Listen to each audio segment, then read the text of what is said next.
Welcome to Jurassic Park. Salut tout le monde, on se retrouve aujourd'hui sur la chaîne pour un type de vidéo qu'on n'avait encore jamais fait. On va tester tout simplement un jeu de société. On profite d'un partenariat avec le site Berceau Magique qui nous a fourni ce jeu de société. Pour vous le présenter, vous avez à l'intérieur 16 pièces en bois. C'est un jeu fabriqué par Sassy. Il est fait pour les enfants à partir de 3 ans. Donc je vous propose sans plus tarder d'ouvrir la boîte et de faire une partie avec Lise.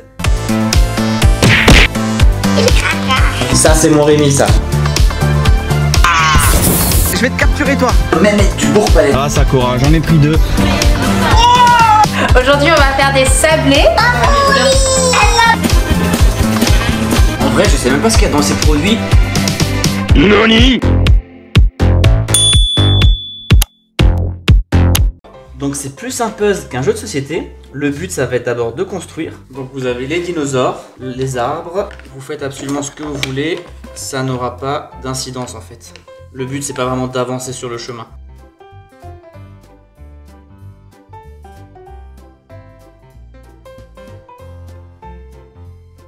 On va mettre les arbres. Maintenant on va commencer, donc je prends tous les dinosaures avec moi. Donc on prend le petit livret, le petit livre qui est fourni avec. Et vous allez voir en fait c'est plus un puzzle qu'un jeu de société. Pourquoi? Parce qu'il n'y a pas véritablement de but ou d'aspect jeu, il n'y a pas de dés. Donc les instructions, on lit le texte en rime et on trouve de quel dinosaure il s'agit. Donc c'est ces textes là. On choisit un dinosaure en bois qui correspond. On le place sur la silhouette blanche qui se trouve sous le texte pour voir s'il coïncide. La forme correspond, bravo, tu as gagné. Donc c'est uniquement ça. C'est vraiment un apprentissage pour les tout petits. Il a des dents pointues et des pattes puissantes munies de griffes acérées et coupantes. De tous les dinosaures, il est le plus rapide, le plus fort et le plus intrépide. Tu penses que c'est lui?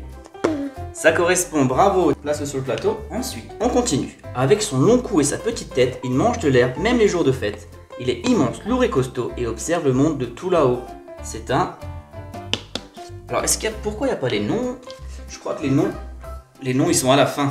Donc là c'était un tyrannosaure et ensuite tu as eu le brontosaure. Maintenant on va... Allez, on continue. Sa peau est verte, sa crête est orange, il est végétarien. Voici ce qu'il mange. Beaucoup d'herbes et de délicieux rameaux qu'il trouve sur les rives de paisibles ruisseaux. C'est un... Ça correspond. Tiens, place-le. Et c'est un...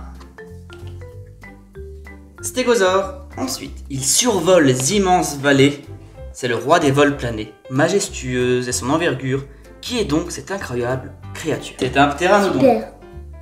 Ah j'adore les ptéranodons. Ensuite, on continue. Il a une drôle de crête et un bec aplati. Il ressemble à un canard en moins joli. Ce dinosaure est un géant. Où se cache cet animal encombrant?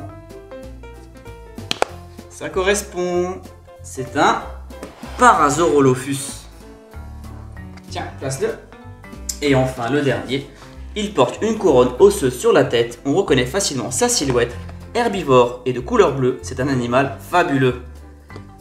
Celui-là, on le connaît tous. Tiens, place-le. C'est le Triceratops. Triceratops. On va lire la dernière page. De toutes les formes et de toutes les couleurs, les voici réunis pour ton plus grand bonheur. Ils vivaient en bord de mer et dans les vallées. Aujourd'hui, tu ne peux que les imaginer. On reprend. Brontosaure, ptéranodon, tyrannosaure, triceratops, parasaurolophus, stégosaure. Donc voilà, le livret ne servait qu'à lire les petits poèmes et à deviner les dinosaures. Ensuite, maintenant, c'est ton imagination Rémi, tu peux jouer comme tu veux.